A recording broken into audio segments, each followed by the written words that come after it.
Assalamualaikum warahmatullahi wabarakatuh. Innal hamdalillah nahmaduhu wa nasta'inuhu wa nastaghfiruhu wa nastahdihi wa na'udzu billahi min shururi anfusina wa min sayyiati a'malina. May yahdihillahu fala mudilla lahu wa may yudlil fala hadiyalah. Asyhadu an la ilaha illallah wahdahu la syarika lah wa asyhadu anna Muhammadan abduhu wa rasuluh. Allahumma salli wa sallim wa barik ala Sayyidina Muhammadin wa ala alihi wa sahbihi wa sallim. Subhanaka la ilma lana illa ma 'allamtana innaka antal alimul hakim. Allahumma 'allimna ma yanfa'una wanfa'na bima 'allamtana wa zidna ilma.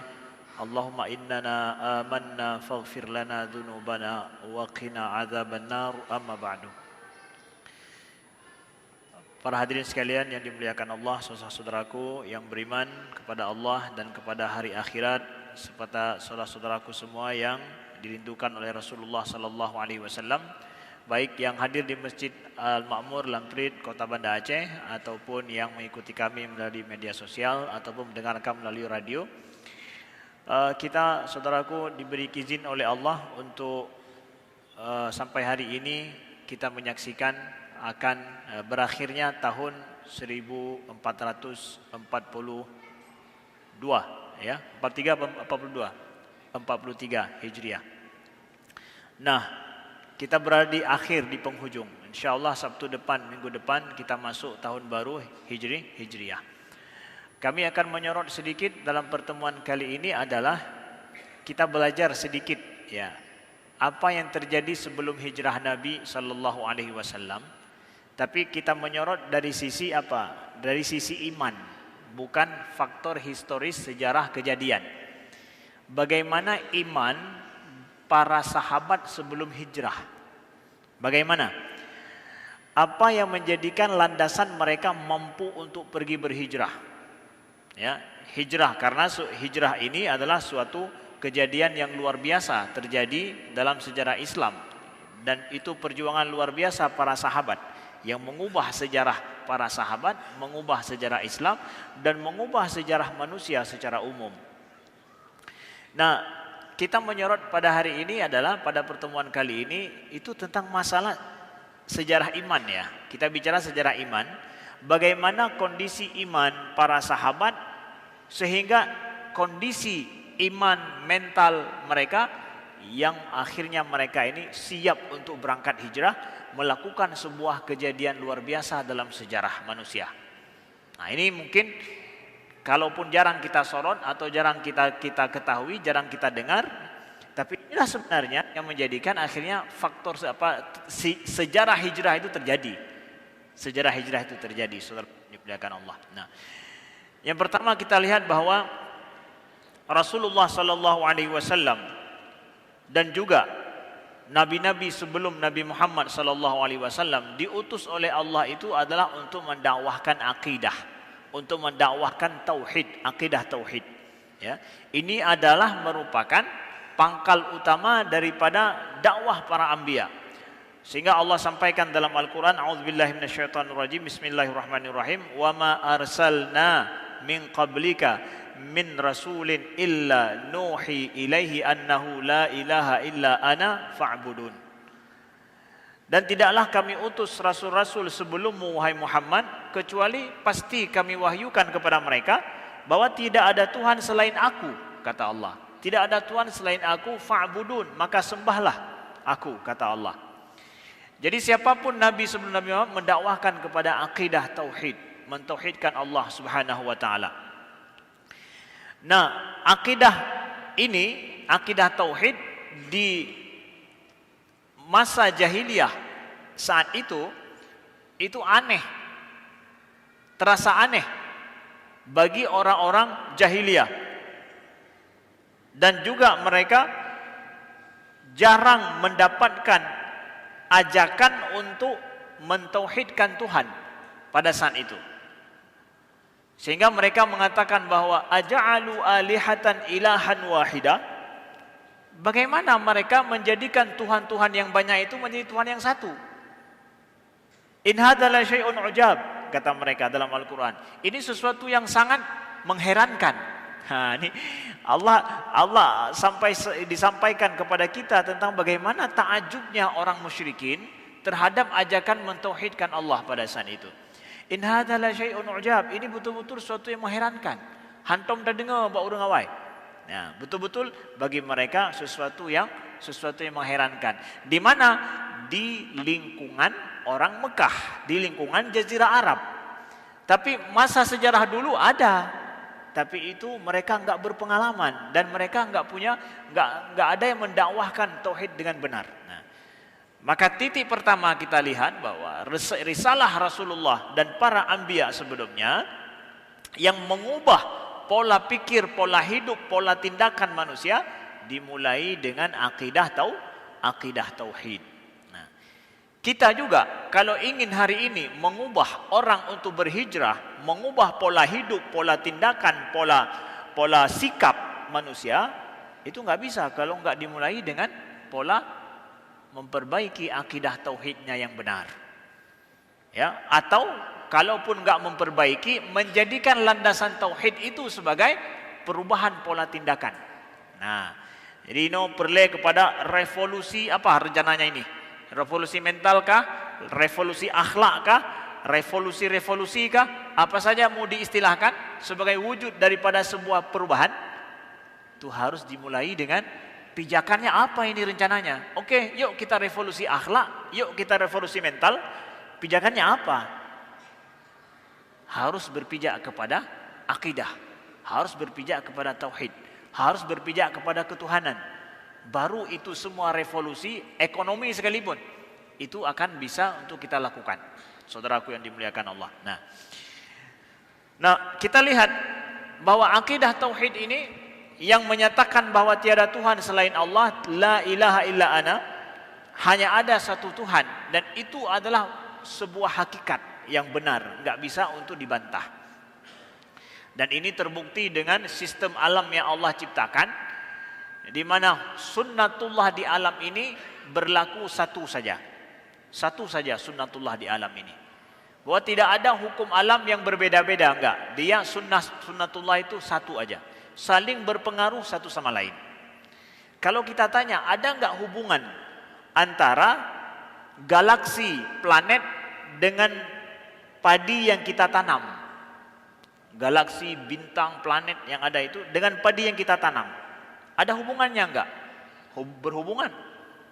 Padi di bumi ini yang kita tanam, kacang yang kita tanam di kebun kita, di rumah kita, sayur yang kita tanam di samping rumah kita, itu berhubungan dengan galaksi yang banyak itu. Kok bisa? Iya. Kalau seandainya matahari dan bumi lebih dekat, apapun tumbuhan tidak akan tumbuh. Kalau seandainya matahari lebih dekat sedikit saja dengan bumi, bumi lebih dekat dengan matahari, semua bisa terbakar. Enggak akan ada tumbuh-tumbuhan yang akan hidup. Kalau matahari enggak berada di posisinya dalam galaksi kita, maka matahari akan punah. Matahari itu akan sirna. Dia harus berada di posisinya, geraknya itu harus teratur. Jadi ini menunjukkan bahwa yang mengatur sampai yang terjadi di bumi dengan yang di luar bumi itu satu. Semua supaya tata ini semua tetap ada, eksis. Tetap ini semua berjalan dan ada. Kalau tidak, semua akan hancur. Jadi yang mengatur tumbuh-tumbuhan di bumi, yang mengatur bagaimana sawi bayam kita itu bisa tumbuh, itu pula yang mengatur peredaran daripada galaksi. Kalau seandainya galaksi dan semua bintang planet itu enggak sesuai peredarannya, yang di bumi juga akan punah dan sirna. Ya. Ini adalah merupakan tanda daripada tauhid itu sendiri secara ilmiah. Ya, jadi enggak bisa dibantah bahwa hukum alam itu satu. Maka yang menjadikan alam ini juga mesti adalah Tuhan yang satu. Enggak mungkin ada lebih daripada itu. Saudaraku yang dimuliakan Allah. Ya. Kemudian kita lihat Nabi kita Muhammad sallallahu alaihi wasallam ketika di Mekah itu, beliau mengajarkan tauhid sekaligus juga dengan itu adalah untuk beriman dengan hari akhirat. Nah, itu yang merupakan pijakan penting daripada akidah yang ditanamkan oleh Nabi kepada para sahabat ketika masih di Mekah pada saat itu. Belum berhijrah lagi. Adanya beriman dengan hari akhirat, kawan-kawan sekalian. Nah, apakah ajakan beriman pada hari akhirat ini mengkerdilkan, mengecilkan fungsi hidup di bumi? Nah, ada orang bilang begini, banyak bicara masalah hari akhirat, ya orang nggak peduli dengan kehidupan bumi, nggak peduli dengan kehidupan saat ini. Jadi orang-orang yang mengejar akhirat, dia nggak peduli dengan hidup di bumi ini. Bagaimana kita nggak peduli dengan hidup di bumi ini? Orang yang mau bunuh diri itu haram hukumnya. Anda harus eksis hidup, ya. Kita harus bertahan hidup dengan apa adanya kita. Orang yang ingin cepat mati mau pergi ke dunia akhirat haram. Kok haram Ustaz mau cepat mati? Ya kita mau berangkat ke dunia akhirat harus mati dulu. Ini rencananya rindu sama akhirat, iya. Jadi gimana caranya? Saya mau mati cepat. Bisa? Haram, nggak boleh. Jadi saya harus bertahan hidup dengan apa? Dengan segala kebaikan yang saya lakukan dalam hidup ini. Jadi saya harus mencintai hidup juga. Mencintai hidup dengan segala kebaikan yang saya lakukan. Bahkan saya harus bersabar dengan santun, dengan sangat untuk hidup secara sesuai dengan hukum Allah. Kita disuruh untuk akhirat apa juga? Nah, hubungannya akhirat adalah, jadi jangan disalah pahami, sebahagian orang salah paham ketika orang banyak bicara masalah akhirat. Ini orang-orang yang kejar akhirat semua, nggak penting sama hidup dunia ini. Hidup dunia yang tidak penting itu, yang dicela itu adalah hidup dunia yang di dalamnya adalah haram hukumnya. Yang di dalamnya perbuatan-perbuatan yang nista, maksiat, itu yang dicela itu. Sedangkan hidup di dunia dengan sholat kita, dengan ibadah kita, dengan kebaikan yang kita lakukan kepada orang lain, manfaat kepada orang lain, dengan jihad kita fisabilillah dengan orang lain, itu disuruh cintai itu. Disuruh cintai hidupmu seperti itu, cintai hidupmu seperti itu. Jangan kawan-kawan muda jangan salah paham, ya. Ketika dibilang jangan cinta hidup di dunia, maksudnya cinta dunia itu cinta perbuatan haram di dunia, itu yang jangan. Buktinya mana Ustaz? Buktinya adalah sahabat Nabi, ya, Abdullah bin Hiram. Abdullah bin Hiram yang beliau itu wafat syahid fisabilillah dalam perang Uhud atau perang Badar, lupa, maaf ya. Itu tubuh beliau dicabik-cabik oleh musuh, oleh orang musyrikin. Sehingga anak beliau Jabir ketika beliau melihat ayahanda beliau, para sahabat tahan beliau. Jangan lihat. Kenapa? Karena dia tidak akan tega melihat ayahnya sudah betul-betul dicabik-cabik. Tubuhnya sudah hancur. Nah, kata Nabi, biarkan Jabir melihat ayahnya. Ketika beliau melihat ayah beliau sampai seperti itu, beliau menangis. Luar biasa menangis. Lalu dihibur oleh Nabi SAW. Wahai Jabir, semua manusia Allah berbicara dengannya melalui tabir. Tapi ayahmu ini Allah berbicara langsung dengannya. Dan Allah bertanya kepada ayahmu, ya, bahwa apa yang engkau inginkan apa yang engkau inginkan setelah kamu mati? Setelah dia mati syahid, ditanya langsung oleh Allah. Kata Nabi ini dalam hadis, apa yang kamu inginkan? Ya Allah, beliau menjawab, kata Nabi, ayahmu menjawab, ya Allah, kembalikan aku ke dunia untuk aku berjihad dengan nabimu. Cinta dunia enggak nih? Abdullah bin Hiram meminta pada Allah, ya Allah, kembalikan aku ke bumi untuk aku berjihad dengan nabimu. Cinta dunia enggak? Cinta balik ke bumi, mau hidup lagi? Udah meninggal, mau hidup lagi? Cinta dunia kan? Mau balik ke bumi kan? Tapi ngapain di bumi? Berjihad. Jadi cintailah dunia, cintailah bumi ini, cintailah kehidupan ini dengan segala amal kebaikan yang kita lakukan. Nah begitu maksudnya. Jadi kalau kita bicara masalah akhirat, Ustaz gimana?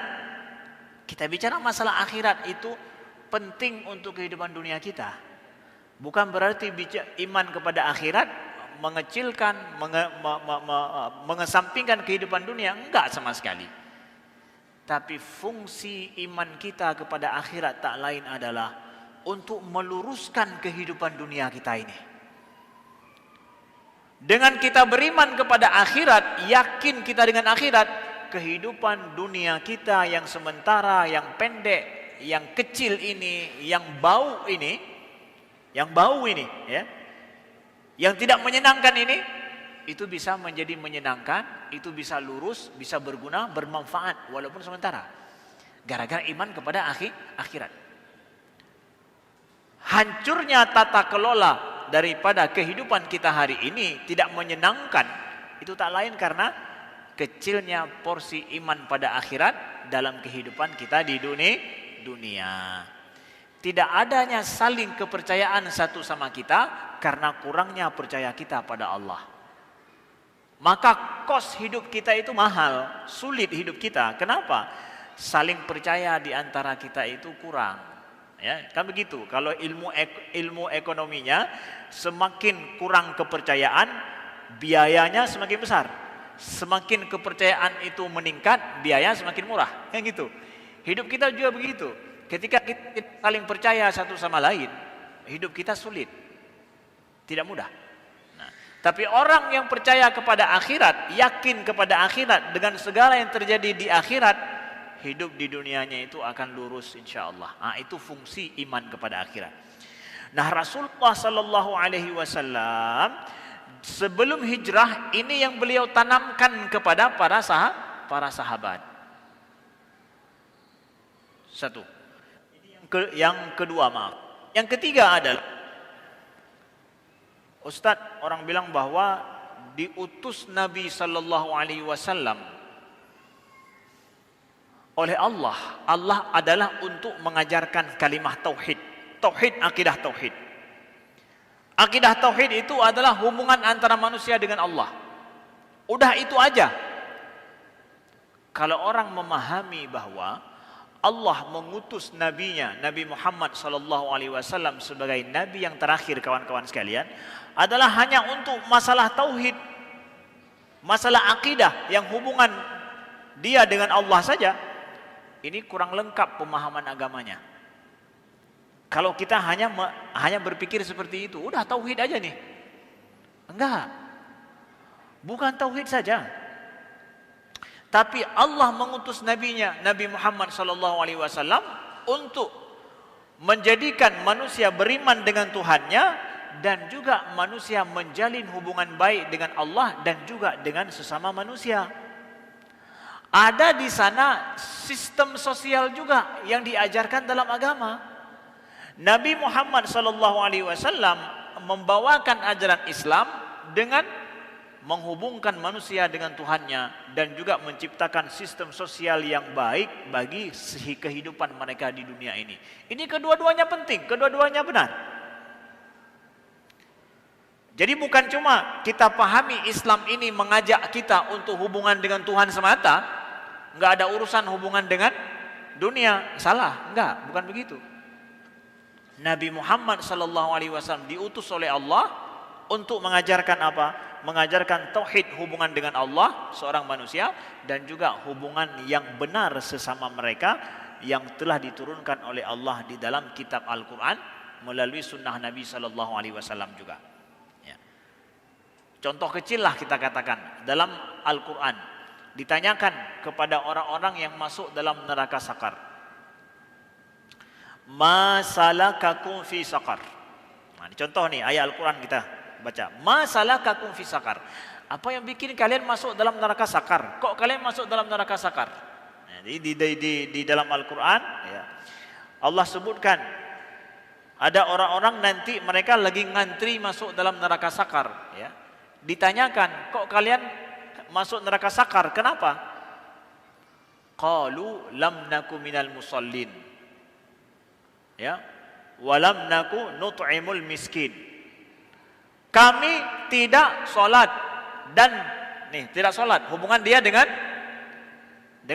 Allah. Kemudian apa? Kami tidak memberi makan orang miskin.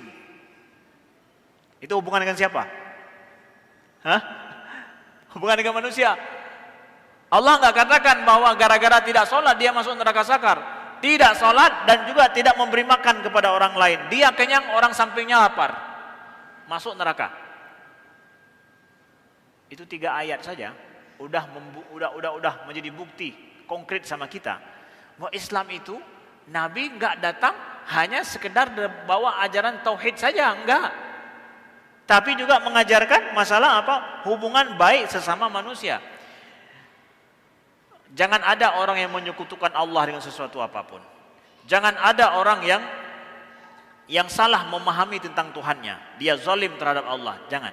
Begitu juga Allah suruh jangan ada di bumi ini orang yang lapar. Jangan ada di bumi ini orang yang terzalimi. Jangan ada di bumi ini orang yang bodoh. Itu juga merupakan risalah Islam. Nah, ini harus kita pahami. Ketika di Mekah, iman akidah dengan Allah itu ditanamkan oleh Nabi SAW. Tetapi hubungan manusia sesama manusia ini masih lemah. Sistem sosial yang baik belum terbentuk. Ya, sistem sosial yang baik belum terbentuk di dalam pada masa di Mekah sebelum hijrah. Makanya kalau kita lihat yang terjadi masa jahiliyah itu masa ya sebelum Islam, dan begitu juga ketika Islam datang di Mekah, sebelum Nabi berhasil membuat sistem sosial yang baik. Itu apa yang terjadi? Sistem sosial yang terbentuk adalah kabilah, asobiyah. Nah, jadi kaum Dro, jaga kaum Dro. Di Mekah di sana orang akan dilindungi, akan dihargai kalau seandainya kabilahnya terpandang. Kalau ada yang membackup melindungi dia dari belakang daripada keluarganya, dia orang terpandang. Siapa dia? Oh, ini Pak. Kalau paman dia, orang tuanya si fulan. Oh, jangan. Itu jangan dizolimi, jangan diambil haknya, bahayanya. Jadi sistem sosial kabilah begitu yang terjadi, rasis. Ras aja, klan.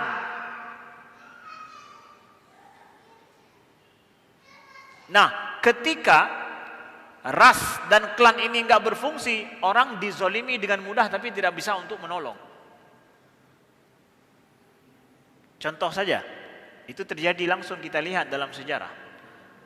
Ketika keluarga Yasir, ada Ammar anak beliau, ada Sumayyah yang masuk Islam. Ya, keluarga Yasir daripada keluarga yang tidak terpandang, keluarga kecil, keluarga biasa, orang bawah, yang kurang ada keluarga atasnya yang terkenal sehingga tidak ada yang membackup kehidupan mereka. Apa yang terjadi? Mereka disiksa ketika masuk Islam. Mereka dihina dan disiksa habis-habisan. Sampai Sumayyah, anak istri daripada Yasir, syahid. Meninggal, yang orang wanita pertama yang syahid dalam Islam, Sumayyah. Nabi tahu enggak itu? Hah? Nabi tahu enggak kalau Ammar bin Yasir dan juga ibundanya Sumayyah itu disiksa oleh orang Quraisy? Tahu enggak Nabi? Nabi tahu. Nabi tahu. Bahkan Nabi berdoa, sabran ala Yasir. Bersabarlah wahai keluarga Yasir. Sesungguhnya janji Allah kepada kalian adalah syurga. Nabi hanya bisa berdoa. Nabi hanya bisa berdoa. Kenapa Nabi tidak mengambil tindakan? Kenapa enggak ngajak para sahabat pada saat itu yang sudah beriman, yuk demo kita, bela kita? Kenapa hanya bisa berdoa pada saat itu? Sistem sosialnya belum terbentuk. Sistem sosial yang benar dan baik belum terbentuk. Ketika asobiyah yang terjadi, kalau Nabi campur tangan, masalah akan besar. Fitnahnya akan lebih besar lagi. Nah, saudaraku yang dimuliakan Allah. Nah, maka Islam datang, Nabi SAW mengajarkan Islam ini adalah bagaimana kemudian hukum yang terjadi sesama kita dalam masyarakat itu bukan hukum kabilah, bukan kaum, bukan asal-usul. Kan hukumnya yang terjadi. Apa juga? Hukum Allah. Keluar dari ras, keluar dari klan, keluar dari asal-usul mandum. Apa juga? Bagaimana sunnah Nabi, bagaimana hukum Allah itu yang berlaku. Siapapun dia, baik orang kecil atau orang besar, terpandang tidak terpandang, keluarga hebat, keluarga tidak hebat, sama semuanya. Semua harus dibela. Kapan ini terjadi? Ketika di Madinah. Ketika di Madinah, Nabi menciptakan sistem sosial, hukum sosial, sehingga di backup dengan sebuah negara, yaitu negara Madinah, yang punya undang-undang, punya kekuatan, legalitas, membackup hukum ini. Jadi siapapun tidak boleh terzalimi atas dasar apapun. Tidak ada perbedaan antara orang Arab dengan orang Ajam, orang asing dengan orang putih, dengan orang hitam, kata Nabi SAW. Enggak ada bedanya semuanya, kata Nabi. Nah, di sini yang berlaku apa? Hukum klan, hukum ras, hukum kaum, hukum kabilah tidak berlaku semua. Yang berlaku hanya hukum Allah yang melindungi semua manusia ini. Enggak pandang bulu. Nah, ini risalah Islam, risalah Nabi SAW. Jadi jangan kita pikir bahwa yang penting kan tauhid. Kalau sudah tauhid semuanya oke. Kedua-duanya. Hubungan antara Allah, hubungan dengan manusia. Kedua-duanya diajarkan oleh Nabi SAW. Nah, kalau ingin bertauhid yang benar, maka harus juga kehidupan kita juga harus benar. Kenapa kalian masuk dalam neraka sakar seperti ayat tadi? Oh, kami enggak sholat, enggak kasih makan kepada orang miskin. Oh, ada itu. Dua hal. Bukan satu hal saja. Saudaraku yang dimuliakan Allah. Ya. Itu pentingnya. Nah, kemudian poin yang keempat adalah apa yang menjadikan para sahabat itu juga iman. Bagaimana mentalitas para sahabat sehingga mereka sanggup untuk berangkat hijrah. Terjadinya tragedi hijrah yang luar biasa. Ini kita bicara adalah masa sebelum hijrah. Apa yang menjadikan mereka mampu seperti itu? Yang pertama kita lihat, yang keempat, poin yang keempat mau kita lihat adalah mereka secara pikiran para sahabat yang beriman kepada Allah itu sudah mulai bebas pikiran mereka dari kungkungan adat istiadat dan kungkungan pemikiran orang musyrikin. Nah, jadi pikiran para sahabat sudah terbuka. Tidak lagi ikut lagena kamu ikut hanali. Pikiran mereka sudah siap menerima pembaharuan, sudah siap menerima sesuatu yang benar. Tidak lagi kamu mau patih pu yang pegah liawai, li urang awai mentong, tapi sudah terbuka. Nah, pikiran mereka sudah tercerahkan. Dengan apa? Dengan datangnya ajaran Islam. Ya, dengan datangnya ajaran Islam. Kita mengatakan pembaharuan ini maknanya adalah pembaharuan secara Islami. Kita katakan mereka tercerahkan dengan hukum Allah, dengan Al-Quran, itu dia. Beda dengan makna tercerahkan dengan cara gaya orang Eropa. Orang Eropa mengatakan pencerahan, tercerahkan dengan apa? Ya dengan filsafat. Filsafatnya dari dari urang. Enggak, kita katakan ini adalah pencerahan, tercerahkan dengan hukum-hukum Allah dibawakan oleh Nabi sallallahu alaihi wasallam.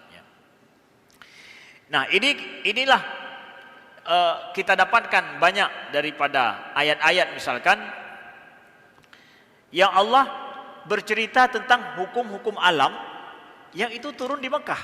Ya. Misalkan Hamim tanzilul kitabi minallahil azizil hakim inna fis samawati wal ardi la ayatin lil mu'minin wa fi khalqikum wa ma yabuthu min dabbah ayatul liqaumin yuqinun. Allah bicara dalam surat ini apa? Allah bicara bahwa Al-Quran ini diturunkan daripada Allah sesungguhnya di langit dan di bumi itu ada ayat-ayat bagi orang yang beriman, dan pada penciptaanmu dan apa saja daripada binatang-binatang yang ada di muka bumi ini, itu semua ada ayat-ayat tanda-tanda bagi orang yang beriman. Itu di Mekah turunnya. Bicara tentang apa ini? Bicara tentang buka pikiran, berpikir pada alam, berpikir pada bumi, berpikir pada langit, berpikir pada binatang, berpikir pada tumbuh-tumbuhan. Ke sana arahkan pikiranmu, bukan kepada Latta, Uzza, bukan itu. Bawa pemikiran lain. Hidup bukan untuk mabuk-mabuk, hidup bukan untuk menyembah berhala, apa juga pikiran pakai untuk itu. Cari tanda-tanda kekuasaan Allah. Ini ayat ini turun di Mekah.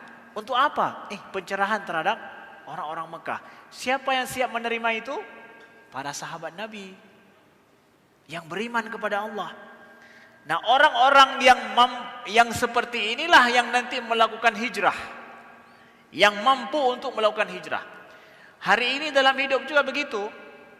Siapa mereka yang mampu mengubah hidupnya dari kondisi yang tidak menyenangkan, dari kondisi yang tidak benar, dari kondisi yang sungguh jauh daripada hukum Allah, penuh dengan maksiat? Siapa? Orang-orang yang pikirannya terbuka. Terbuka kan pun ngahabagop kan terbuka dengan Al-Quran. Siap untuk menerima mendengarkan Al-Quran. Para sahabat dulu terbuka pikiran mereka daripada kungkungan jahiliyah, musyrikin. Pada saat itu adalah musyrik dengan cara apa? Mendengarkan Al-Quran. Nabi kan membacakan Al-Quran, mendengarkan Al-Quran. Hari ini kita juga kalau mau hijrah, hijrah daripada bukan pindah tempat, hijrah dari kehidupan kita yang tidak produktif kepada lebih produktif, hijrah daripada nasib yang sial terus, maaf kita katakan, kepada yang lebih mujur, lebih baik ke depan. Itu harus dimulai dengan membuka pikiran kita. Siap. Dengan apa kita buka pikiran kita? Adalah dengan banyak mengambil inspirasi daripada Al-Quran. Oh Ustaz, saya enggak percaya itu. Saya enggak percaya kalau hidup saya akan berubah kalau ngambil inspirasi daripada ayat-ayat Al-Quran. Kamu tidak percaya? Enggak. Sejarah telah membuktikan bahwa mereka para sahabat Nabi yang hidup masa jahiliyah paling sulit hidup pada saat itu. Kungkungannya paling dahsyat, paling kuat terhadap pikiran mereka. Tapi mereka terbuka pikirannya, sanggup beriman mempertahankan iman mereka. Padahal Nabi enggak mampu melindungi mereka, tapi iman mereka kuat. Seperti Bilal bin Rabah, ya. Kemudian Ammar bin Yasir misalkan, Nabi enggak sanggup melindungi mereka secara fisik. Tapi kalau mereka kuat imannya, nah, pikiran mereka terbuka dengan Al-Quran. Ngambil inspirasi daripada Al-Quran. Kalau kamu enggak percaya, kalau Al-Quran itu ternyata punya mukjizat, miracle yang sangat luar biasa untuk membuka pikiran, cakrawala pikiran, dan membuka nasib hidup kita yang lebih baik, coba. Baik pegang-pegang hang peti. Ci. Leun ci baru pegang hang peti. Nya muda ci kalau. Kada pegang hang peti. Ya. Belum kita coba pun lagi. Ya. Coba kawan-kawan muda, kawan-kawanku sekalian, janganlah terjadi kita berpikir bahwa kan masa muda nih, kita masih muda. Masa-masa muda ini ya masa-masa jauh daripada Al-Quran.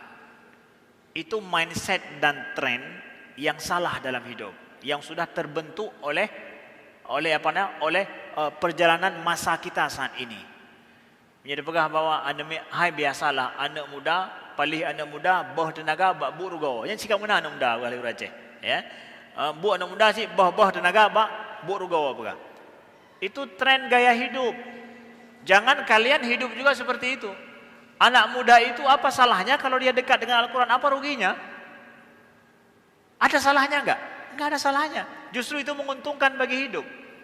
Menguntungkan hidup kalian. Buka pikiran kita terhadap Al-Quran ini.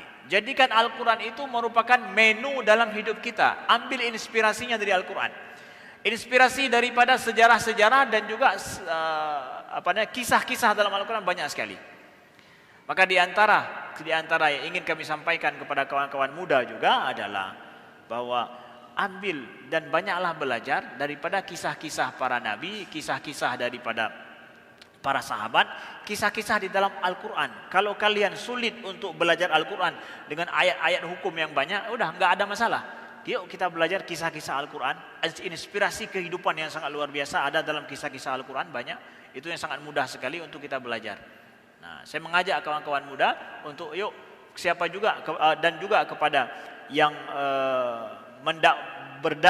berdakwah juga untuk memperbanyak bercerita tentang kisah-kisah Al-Quran. Inspirasi Al-Quran itu tiada henti, luar biasa. Itu pelajaran penting bagi anak-anak muda kita, bagi remaja-remaja kita untuk mendekatkan mereka dengan Al-Quran. Itu poin nomor 4 yang kalau kita lihat itu yang membentuk pribadi para sahabat yang mereka kemudian siap untuk berhijrah. Kemudian adalah yang kelima, poin yang kelima, apa yang menjadikan para sahabat itu sanggup mereka untuk berhijrah sehingga terjadi peristiwa yang luar biasa?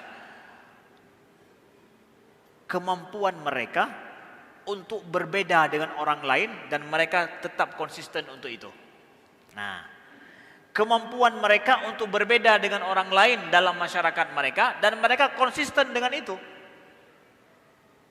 Ya, konsisten dengan itu mereka. Cara hidup mereka berbeda. Keimanan mereka berbeda, keyakinan mereka berbeda, tujuan hidup mereka juga berbeda. Berbeda dengan siapa? Berbeda dengan masyarakat mereka. Dan mereka siap untuk berbeda seperti itu. Dan mereka konsisten untuk itu. Ini mental ini yang ada pada para sahabat, kawan-kawanku sekalian. Sehingga terjadi sejarah yang luar biasa. Sejarah hijrah itu sendiri. Jadi hijrah itu bukan sebuah keterpaksaan atau sesuatu yang sifatnya adalah terjadi begitu saja. Enggak. Dia ada sejarah mental di belakangnya. Ada sejarah keyakinan, ada sejarah iman di belakangnya. Pribadi-pribadi yang berhijrah itu adalah pribadi-pribadi yang mereka itu siap dengan kondisi berbeda mereka dengan orang-orang yang di sekitarnya. Sehingga Allah sebutkan misalkan dalam surat Hud, wa qul lil ladzina la yu'minuna a'malu ala makanatikum inna 'amilun wantadhiru inna muntadhirun. Allah ajarkan nih kepada orang-orang yang di Mekah, kepada para sahabat Nabi yang di Mekah. Katakanlah kepada orang-orang yang enggak mau beriman, berbuatlah semampu kalian. Ya. Inna 'amilun, kami juga akan berbuat. Wantadhiru inna muntadhirun, dan tunggulah, kami juga akan menunggu. Kita lihat mana yang akan berhasil, mana yang benar, mana yang salah. Itu kan sikap ingin konsisten. Kalian mau mengganggu kami, ayo. Kalian berbuat, kami juga akan berbuat. Kami siap berbuat dengan diri kami seperti ini.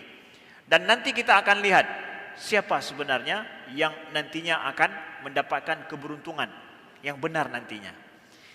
Sikap seperti ini diajarkan Allah bagi para sahabat. Konsisten. Konsisten dengan walaupun kita berbeda. Nah, dalam ayat lain, qul ya qaumi i'malu ala makanatikum inni 'amil fasawfa ta'lamuna man takuna lahu 'aqibatud dar innahu la yuflihuz zalimun. Katakan, wahai kaumku, berbuatlah kalian semampu kalian, sesuka kalian, suka-suka hati kalian buat, ya. Kami akan berbuat sesuai dengan prinsip hidup kami. Nanti kalian akan tahu siapa sebenarnya yang benar. Dan Allah tidak akan memberi keberuntungan bagi orang-orang yang berbuat zalim. Nah, ini penting ini, kawan-kawan muda, kawan-kawanku sekalian. Prinsip bahwa orang yang dia berada di jalan Allah, dia enggak berbuat zalim, enggak berbuat dusta, enggak berbuat curang. Tapi Ustaz, kalau kita enggak berdusta, enggak curang, kita enggak eksis, bohong. Enggak seperti itu. Nabi enggak pernah mengajarkan sahabatnya di Mekah pada saat sistem sosial belum terbentuk, negara juga belum ada, untuk mereka berbohong, untuk mereka berbuat curang karena kita masih lemah. Enggak pernah. Enggak pernah. Nabi enggak ajarkan itu. Tapi inna 'amilun, kami akan berbuat dengan sesuai dengan prinsip hidup kami akan konsisten untuk itu. Dan Allah nanti tidak akan pernah memberikan kejayaan bagi orang-orang yang berbuat zalim. Gak akan ada masa depan bagi orang yang curang, bagi orang yang zalim. Gak ada. Maka hari ini kalau ada kawan-kawan muda mengatakan, wah Ustaz, kenapa ya? Kalau namanya narasi Islam, nampaknya narasi orang bicara tentang Islam itu ya gitu-gitu aja. Orangnya kurang suka, kurang menarik. Kemudian kalau bicara masalah dakwah, masalah Islam itu nampaknya nomor paling belakang lah. Yang trennya pun gak ada. Biasa yang trennya sport, olahraga, yang trennya musik, yang trennya masalah adventure, ya. Itu yang trennya. Sedangkan bicara masalah ngaji itu gak tren itu. Kenapa? Karena yang konsisten di jalan ini sedikit. Kemudian orang yang siap dan jujur untuk mengamalkan di jalan ini itu masih sedikit dibandingkan support untuk olahraga mana lebih besar dengan support untuk dakwah. Sponsor olahraga mana lebih besar dengan sponsor dakwah? Coba pikirkan itu. Makanya dia jadi tren. Sedangkan untuk dakwah nggak tren. Kenapa? Ini dia. Ada yang nggak mau konsisten untuk ini? Akan jadi tren. Kenapa enggak? Nah, sesungguhnya cara berbuat baik, banyak support untuk itu, orang konsisten untuk itu, itulah kemudian jiwa para sahabat yang akhirnya mereka tren hijrah masa sahabat membuat sebuah perubahan kemudian. Konsisten mereka di jalan ini dengan cara yang benar. Sekian, terima kasih. Mohon maaf atas segala kekurangan. Subhanakallahumma wa bihamdika, asyhadu an la ilaha illa anta, astaghfiruka wa atubu ilaika. Insyaallah pada pertemuan yang akan datang kita akan bicara tentang problem hijrah dan inspirasi daripada hijrah. Terima kasih. Assalamualaikum warahmatullahi wabarakatuh.